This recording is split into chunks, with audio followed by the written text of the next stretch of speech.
Дорогие друзья, сегодня мы с вами поговорим про древесные растения, про кустарники и про деревья.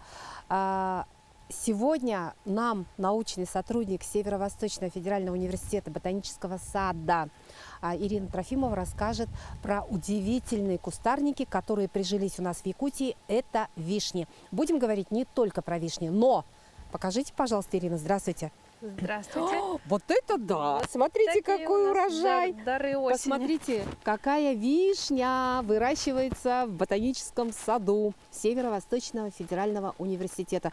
Это просто невероятно, с ума сойти. Вот из этих вишен можно приготовить варенье, компоты, ну там Сиропы. пастилу какую-то, да? Вообще здорово. Ну давайте расскажем. А покажите, вот Смотрите, вот у нас такой модельный куст. Сейчас я Ой, раскрою. там плоды прям падают. Смотрите, лежат. Вот лежат так у нас как-то стволы, да? Побеги. Побеги. Полностью усыпанные вишней. Друзья, это просто невероятно. У нас в Якутии растет вишня. И сладкая. Она А получается... можно попробовать? Попробуйте, конечно. Да, вот так много мне тут. Прям вот. Ну, первое время, пока она не спела еще, она немножко вяжет. Но впоследствии становится очень сладкой. Это где-то конец августа, начало сентября. Ну, Немножко давайте... вяжет, но вот косточка прям, ой, очень вкусно, очень здорово. Ну что, давайте расскажите, пожалуйста, откуда у вас эта вишня? По порядку. Получается... Как она попала к нам сюда? Вообще вид этот называется вишня песчаная. То есть, когда мы говорим слово вишня, мы себе представляем обычно большое дерево, которое растет в таких центральных и южных регионах. Но у нас это вот такой вот кустарник со стелющимися побегами. То есть молодые побеги, они в основном лежат. То есть молодые побеги стоят, и дальше под тяжестью ягод они начинают стелиться, получается. Но по сути вот это вот то, что они стелятся, оно нам играет на руку, поскольку это позволяет наиболее, как сказать, менее травматично пережить зиму, грубо говоря, поскольку растение зимой должно быть под слоем снега. То есть и то, что они стелятся, вот нам... То есть это в принципе, очень даже нормально, да? А какой у нее корень, вот у этой вишни? Он такой большой, длинный, там какой-то разрастается. И я смотрю, у вас тут вот какие-то дощечки. Да. А вообще она у вас посажена в грядках, кстати говоря. Расскажите про это, как вы ее сажали? Изначально выбирается место, конечно же. Место должно быть обязательно солнечное, обязательно сухое, то есть какие-то места влажные, со стоячей водой, с близким расположением грунтовых вод и так далее, они не подходят. Нам нужно высокое, сухое и желательно защищенное от ветров место. Получается, у нас очень замечательное место именно как бы для вишни подобранное. И солнечное, и тут вот живая изгородь. Да. Далее, получается, вот вы обратили внимание на черную ткань, мы ее постелили для того, чтобы плоды не валялись на земле. Но тут, получается, мы немножко не рассчитали, в итоге у нас крайние побеги все равно на земле. Оказались, да, но на дорожке. По сути, получается, еще вторая роль этой ткани, то есть она меньше пропускает рост сорной растительности, плюс удерживает влагу, поскольку место высокое, песчаное, сухое, вода очень быстро испаряется, а вот этот вот лутеросельчик немножко ее сдерживает. Далее по расстоянию. Поскольку мы видим то, что куст стелится, мы обязательно, даже несмотря на то, что если мы купили саженцы маленькие совсем, мы обязательно должны учитывать вид растения уже во взрослом виде. Получается, здесь мы видим то, что куст раскидывается на примерно 1,2 метра. То есть вы сажаете растение между саженцем и следующим саженцем, закладываете примерно 3, может быть, даже 4 метра для того, чтобы было удобно подходить и собирать растения. Вот эти дощечки, они... Ну и ухаживать, наверное, разумеется. Да. Вот эти дощечки у нас тоже выложены специально для того, чтобы вот эти наши побеги, они, поскольку ложатся на землю, чтобы они были немножко над уровнем земли. И далее вот эти же дощечки мы используем для того, чтобы немножко пригнуть растение к земле, поскольку сейчас уже кусты взрослые, они стоят. И чтобы сугроб был, ну, закрывал полностью ага, растение, вот эти дощечки мы берем и просто ими придавливаем побеги. Эта процедура проводится в конце сентября, начале октября, когда земля начнет уже схватываться Ну, потихоньку. то есть растение уже готовится к зиме. Да, грубо Мгм. говоря, да. А вот летом нужно вот эту дощечку как-то пригибать их? Или уже мы не трогаем это растение, Мгм. оно растет как-то в свободном таком Получается, вот в своем? сентябре мы, получается, придавили растение, Мгм. а весной уже, когда снег оттает и так далее, мы, наоборот, растение кладем на дощечки. То есть у нас тут получается такой небольшой подиум. Вот. Для того, Понятно. чтобы вот эти вот кусты не ложились. И сейчас, получается, вот перед нами лежат кусты, мы здесь еще с них ягоды не собирали, то есть они такие, ну, в таком более-менее лежачем положении. Ну, потому что они склоняются под тяжестью своих плодов. Да, а если повернуться в ту сторону, тут уже мы Мгм. ягоды собирали, то есть тут уже растения тут немножко уже- приподнятые. Да, то есть они получается. свободны, им легко, и они снова поднялись. Да. Да, По поводу урожайности вишни, урожайность очень большая. На самом деле, Высокая. с одного куста можно собрать примерно 20-30 литров ягод. А один куст это сколько, покажи? Это один куст здесь или их Вот тут здесь несколько? вот отсюда Мгм. и заканчивая вот этим местом, Ой, я тут даже боюсь ходить, это уже боюсь помять. это только один куст. Мгм. Примерно 2 метра он занимает. Вот Следующий это да. куст у нас расположен вот с этого места и доходит аж вот до этого места. Мгм. И, ну, то есть, получается, тут уже место заложено под него, ну, то есть побеги раскинулись уже побольше, метра на 3. А скажите, вот здесь вот у вас, где очень много-много-много-много плодов, и вот сказали вы, что здесь 2 ведра вишен, да, можно собрать с одного куста? Ну, примерно, Примерно. да. А Может, сколько меньше. лет вот этому кустику, когда вы его посадили, сколько лет и как за ним, ну, ухаживать, Ага. как его там, может быть, где-то подрезать надо будет? Вот эти кусты посажены в 2015 году, то есть сейчас у нас 22 год, прошло 7 лет, а кусты были уже 3-4-летнего возраста, то есть конкретно этим растениям примерно 10-12 лет, плюс-минус. Еще далее, получается, на этом же месте вот эти же кусты могут произрастать еще лет 10, то есть в общей сложности у нас куст не стареет до 15-20-летнего возраста. По поводу именно когда они начнут уже цвести и плодоносить, это получается, ну, очень много зависит от ухода, то есть я говорю градацию 4-6 лет, это тот возраст, когда растения начинают уже и цвести, и плодоносить и так далее, то ну, вот этот промежуток 4-6 лет как бы слышится как будто бы небольшой промежуток, но 2 года это тоже довольно много. И способствовать именно раннему зацветанию, ну, то есть переходу растения в генеративную фазу уже должны вы, то есть хозяева сада, которые должны приложить максимальные усилия для того, чтобы растение начало плодоносить. По сути, в ботанических садах обычно начинают продаваться растения, ну, продают 2-3-летние саженцы. Это самый оптимальный возраст вишни именно для посадки. Сейчас, ну, вы сажаете растения 2-3-летнего возраста, дожидаетесь 2-3 года, ну, где-то 2-3 года, и у вас уже появляются плоды. Естественно, первое время растение, когда будет молодое, не будет такого количества урожая. Урожай будет увеличиваться из года в год постепенно. То есть первый год у вас там будет, ну, чуть меньше, там, и дальше больше, больше и больше. Вот. По поводу... Ну, может быть, как-то обрезка, как-то вот. Обрезки. Ну вот, обрезка тут, она не мудрая. То есть обрезаются только побеги, которые уже постарели. Их мы, ну, как бы можем видеть визуально, то есть это такие растрескавшиеся побеги. Или же можно порезать вот такие вот засохшие Вот, веточки. засохшие веточки. Их просто, ну, берут, производят обрезку. Обычно такая санитарная обрезка производится в июне месяце. Перед цветением, да?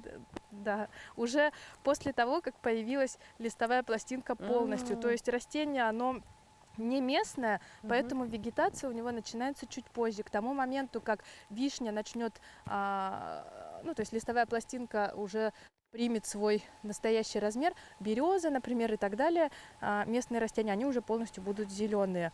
Поэтому такую санитарную обрезку послезимнюю нужно производить вот где-то в 20-х числах июня, когда будете полностью уверены, что растение полностью проснулось. Вот. Насколько популярна сейчас вишня у нас в Якутии? Очень. Вообще спрос высокий у людей? Очень люди, то есть вишня сейчас уже практически наравне со смородиной, то есть по популярности запросов на нее очень много, и мы стараемся сажать количество нужное для населения, но опять же обычно ее не хватает, но в этом сезоне у нас вишни довольно много на продажу, и сегодня я покажу, как ее посадить. Давайте. Ага. И поскольку обычно мы на передачах сажаем растения с комом земли, в этот раз я посажу растения без кома, то есть с голыми корешками. Покажу, как это делается. А это хороший способ? Это лучше или это? Но это не лучше и не хуже. Ну, конечно, с комом земли растения сажать лучше. То есть не лучше, может быть. Ирина, а какой способ лучше? Вот с голыми корешками пересаживать или все-таки с комом земли? Вот что лучше? Ну, менее травматично, естественно, с комом земли. Но... С родной земелькой. Да. Так. Но, опять же, и без, с голой корневой системой тоже можно посадить и достаточно успешно растение. Поэтому, поскольку мы все время сажаем обычно с комом земли на передачах, в рекомендациях и так далее, сегодня я решила, что мы вам покажем, как посадим вишню с открытой, с голой корневой системой. Без земли. Ну, давайте попробуем. У вас такая большая грядка подготовлена, да? И, действительно, 2 метра и туда, да, 2 метра. Вот ямочку выкопали. Ямка, насколько она должна быть такой вот глубокой? Поскольку у нас конкретно здесь, в ботаническом саду, земля, она достаточно хорошая, то есть плодородная, то достаточно глубины в штык лопаты диаметра где-то 50-60 сантиметров. А если же у вас на участке земля тяжелая, глинистая или засоленная, то есть не очень плодородная, то лунка эта, соответственно, должна быть больше, поскольку первое время корневая система растения, она далеко не уходит, то есть формируется вот в этом месте. И чем больше вы сделаете плодородности, то есть по объемам, масштабам и так далее, тем лучше растение будет себя чувствовать. Конкретно у нас вот этих размеров достаточно. Здесь у меня приготовлены песок, перегной, земля с участка, вода и, собственно, сами саженцы. Вообще, получается, должна сказать еще о сроках посадки, потому что, хотя мы говорим об этом постоянно, но думаю, что на этом акцент нужно ставить всегда. Работы по саду всегда производятся либо осенью, либо весной. Осень у нас начинается с середины августа и длится до середины-конца сентября, зависит от погоды. А весна у нас начинается с середины мая, тоже от того, зависит от того, как подтает земля, и заканчивается серединой июня. В другое время, то есть июль или там остаток июня, часть августа, вообще лучше не трогать именно растения и ничего с ними не производить, никаких манипуляций. Получается, вот мы выкопали, вернемся к лунке. Вот у нас земля с участка, вот у нас ведро перегноя. Изначально под древесные растения соотношение земли с участка, перегноя и песка должно быть 3-1-1, то есть 3 части земли, 1 часть песка и 1 часть перегноя. Но поскольку у нас вишня песчаная, уже в самом названии понятно, что ей нужен песок.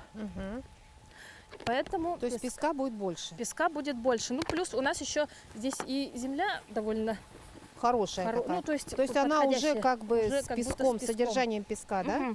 Поэтому я насыпала как бы пол-ведра. Тут вот эти соотношения и так далее, в принципе, все это делается на глаз уже. Так, вот, в общем, вот так вот у нас выглядит Земля. Ну, Ага. такая хорошая земля-то у вас. Это перегной. А, это перегной. Это очень хорошо перепревший перегной, Мгм. который уже содержит питательные элементы в виде макроэлементов. Это азот, фосфор, калий, основные вещи для питания растений. Плюс и микроэлементы в перегное тоже содержатся. Вот этого питания нам будет достаточно последующие 2 года. Уже по истечении этих 2 лет нужно будет производить уже подкормки растений либо минеральными удобрениями, либо какой-то органикой, опять же. Мгм. Получается, вот мы смотрим на глаз. Земля у нас должна получиться не такой жирной, как в теплице, но и довольно плодородной. То есть вот эта вот питательная смесь, в нее мы уже будем сажать наши растения. Мгм. Все это вот так вот тщательно перемешивается, Мгм. и получается вот такая вот однородная смесь, рыхлая, воздушная и Мгм. питательная. Получается, поскольку у нас саженец без корневой системы, в смысле Без земли. без земли, мы Мгм. наполняем нашу яму практически до краев. Мгм. Все это вот так вот перемешиваем. Ой, какая земля чудесная у вас Мгм. вообще. Прям как пушок. Сейчас немножко добавим еще перегнойчика. Воздушная вся. Мгм. Конечно, у вас такие урожаи будут. Да. Все-таки у огородников, да, это самое главное, чтобы добиться хороших урожаев, нужно постараться с землей, да? То есть нужно ее как-то так подготовить, чтобы всего было достаточно. Да. Но очень здорово, что вы нам вот рассказываете именно каково соотношение там песка, Мгм. перегноя и самой, собственно, земли. Вот. При посадке Мгм. тоже, получается, осматриваете корневую систему. Здесь, если есть какие-то подгнившие корешки или же сухие корешки, их нужно будет подрезать. Подрезать. На этом саженце Мгм. мы этого не видим, так что Он он здоровенький, здоровенький, хорошенький. такой. Малышочек. Это ему Мгм. 2 годика. Да, это двухлетний. Скажите, Мгм. нужно его как-то вначале где-то, может, перекисью водорода обработать, марганцовкой там или еще с чем-то? Вообще было бы здорово подержать его в корневине. Корневин. Ага, это для стимуляции роста корневой системы. Мгм. А по поводу обеззараживания, в принципе, конечно, можно обработать там Может, марганцовкой, фитоспирином, может, да? Да. В фитоспирине тоже можно подержать Это его? фитоспорин, да. А фитоспорин. Ага. Или же в золе обмакнуть. В общем, в принципе, обеззараживание тоже полезная вещь, но я сейчас не стала этого делать. Вот, опять же. Ну, у вас земля очень такая Ага. здоровая, а, вся такая, в общем, мгм. И здесь очень мы хорошо видим, удобренная. получается, я не знаю, будет видно ли на камеру, вот здесь вот у нас, получается, цвет побега, он немножко отличается от цвета побега, вот этой вот части именно подземной. Мгм. Тут у нас есть такая вещь, называется корневая шейка. При посадке мы не должны ее заглублять, поскольку если заглубляется корневая шейка, растение потихоньку задыхается. Либо же очень медленно развивается, либо впоследствии совсем может выпасть. Поэтому мы очень хорошо за этим следя устанавливаем саженец вот в таком вот положении. Распрямляем все корешки и сажаем растение немножко под наклоном. Вот. Далее нам понадобится водичка. Ой.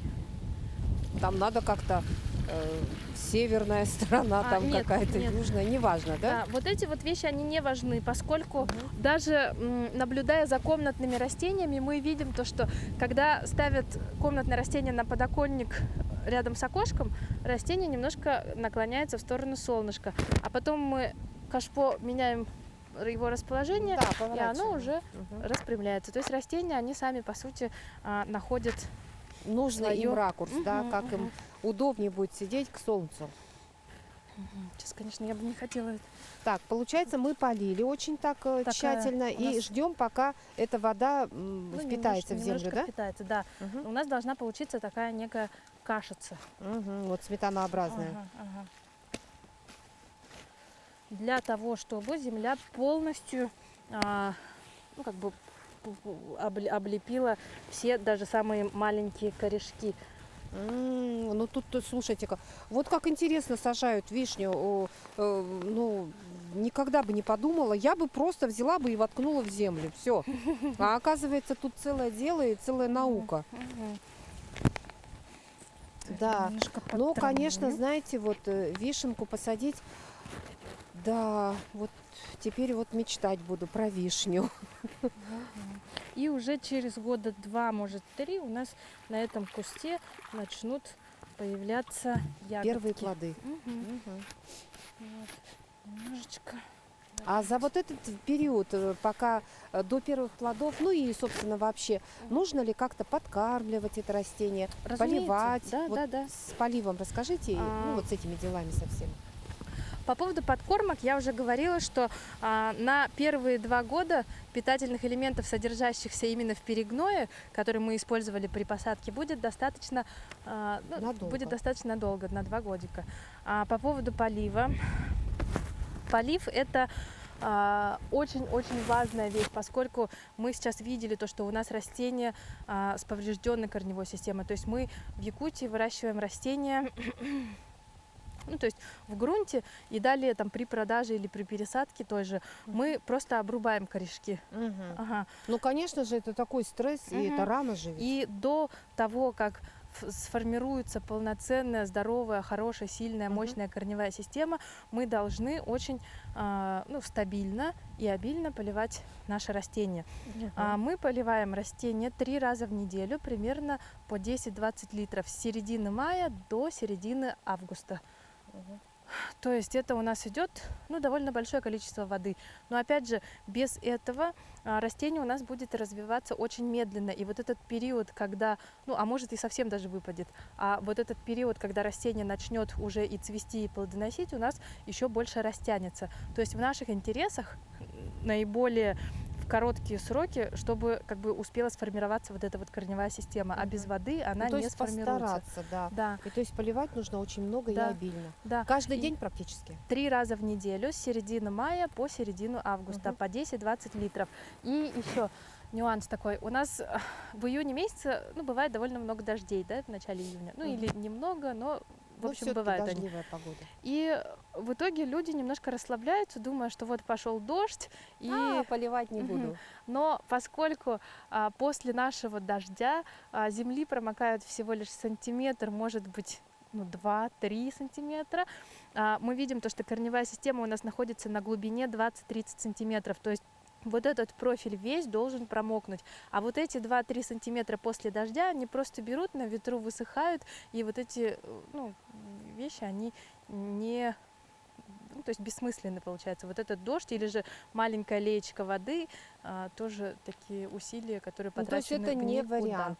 То есть если мы, дорогие друзья, собираемся получать вот такие шикарные урожаи, двухведерные с одного куста, нужно, конечно же, иметь в виду, что у вас где-то неподалеку озеро, или же у вас очень хороший водопровод летний. То есть обязательно, чтобы вы без жалости, без жадности поливали очень обильно, вот как сказала Ирина, 3 раза в неделю по 10-20 литров под одно растение. С ума сойти. Это 10 ведер на один куст. 1-2 ведра на один куст, на раз. 1-2 ведра, 10-20 литров. 10, примерно. да, слушайте, я подумала, боже мой, неужели 20 ведер? Но это еще как куда ни шло. Так что, просто одни плюсы вот сплошные, я вот гляжу на эту вишню. По поводу большого количества воды, 50-60 литров воды нужно будет вылить на растение, то есть в лунку, опять же в конце сентября, когда земля начнет немножко тоже подмерзать. Этот полив называется... Это 5 ведер, да? Да, влагозарядковый полив называется. Этот полив производится для того, чтобы, во-первых, растение ушло с влажным комом, с влажной землей в зиму, и чтобы был запас влаги на весну. То есть весной вот этот вот ком оттаивает, и, собственно, обычно там переезд на дачу и так далее в весеннее время, он немножко затягивается, и какой-то период остаются растения без внимания. И чтобы в этот период растение наше не засохло, вот этот вот влагозарядковый полив, он очень-очень полезная вещь получается. Вот смотрите, мы как бы должны еще утрамбовать, прям вот Мгм. можно вот так вот, да, Мгм. чтобы... Вот так вот М, ногами прямо так. трамбуете. Ну, еще надо добавить земли? Земли уже не надо. Должна получиться вот такая вот луночка для того, чтобы поливочная вода не растекалась по участку, а именно вот лежала, ну как сказать, копилась вот в этом месте и доходила до всех корешков. Для посадки нам нужны земля, перегной, песок и 20 литров воды. Если есть корневин или какой-то другой стимулятор корнеобразования, его тоже можно использовать. Ну что, Ирина, большое огромное спасибо вам. Вы нам просто вот здорово, как всегда, рассказали. Ирина частая гостья наших программ. Большое огромное спасибо. Это, как всегда, вот было очень полезно, информативно.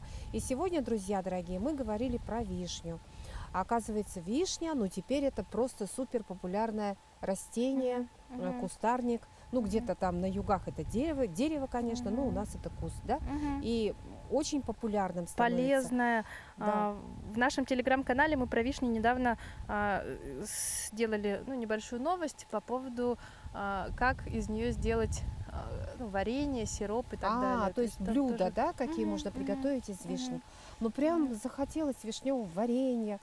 Ну что, друзья дорогие, если вы посадите вишню у себя во дворе, в вашем саду, ну, значит, получится у вас и не только варенье. Ну что, Точно. будем пробовать?